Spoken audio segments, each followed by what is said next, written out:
Challenge. Développement, éducation, lutte contre les disparités, coexistence, le vivre ensemble, les ingrédients nécessaires à la sécurité en Afrique. C'est le challenge que devra relever le continent. Prospérité en toute sécurité. Africa Challenge avec Rima Ruibi.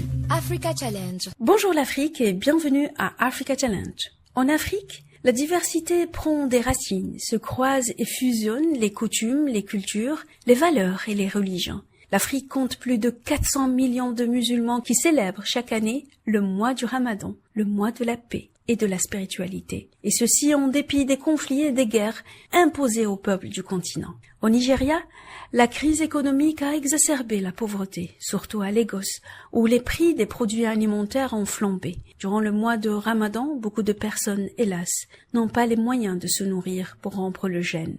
Mais la solidarité au Nigeria, présente dans les mouvements associatifs, dans la société civile nigériane, fait preuve d'empathie, ce qui permet à ces couches défavorisées d'avoir un repas à chaque coucher de soleil pour pouvoir rompre le jeûne dignement. Selon un média panafricain, depuis 2017, Naïma Ishola, restauratrice à Lagos, distribue chaque soir des repas aux plus démunis. Grâce à ses économies, au soutien de sa famille et de ses amis, elle nourrit des centaines de personnes dans les rues, les mosquées et les gares routières. Naïma explique « J'épargne chaque année pour le Ramadan et 20% de l'aide vient de ma famille et de mes amis. Les bénéfices de mon restaurant durant ce mois ils sont aussi consacrés. » Cet enjeu de solidarité et de compassion est partagé par les plus hautes instances internationales lors d'une conférence sur la situation humanitaire au Soudan, en marge du sommet de l'Union africaine UA en février dernier à Addis Abeba. Le secrétaire général de l'ONU, Antonio Guterres, a tiré encore une fois la sonnette d'alarme. Je cite, « Le mois sacré du Ramadan approche à grands pas.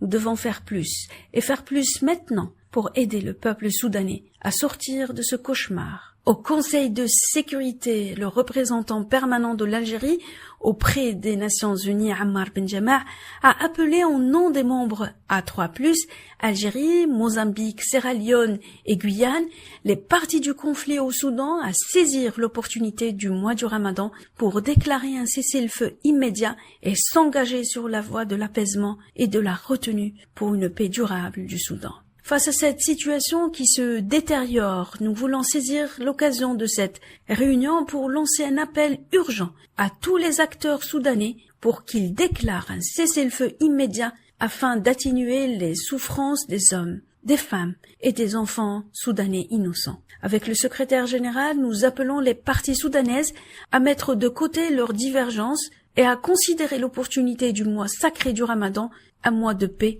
pour s'engager sur la voie de l'apaisement et la retenue pour une paix durable au Soudan, a-t-il plaidé. Le mois du Ramadan musulman et le Carême chrétien se croisent cette année et unissent la population en Tanzanie, ce qui nous rappelle que nous jeûnons tous pour la même raison. Un slogan qui rappelle à plus d'un titre que la foi et la religion sont des vecteurs de rapprochement et non des leviers qui approfondissent les clivages et les sources de tension. Un tel challenge mérite d'être relevé, encore une fois, par l'Afrique, afin que tout le continent, non pas un seul pays, soit un exemple de compassion, d'humanisme et de paix. À bientôt pour une nouvelle chronique et un nouveau challenge.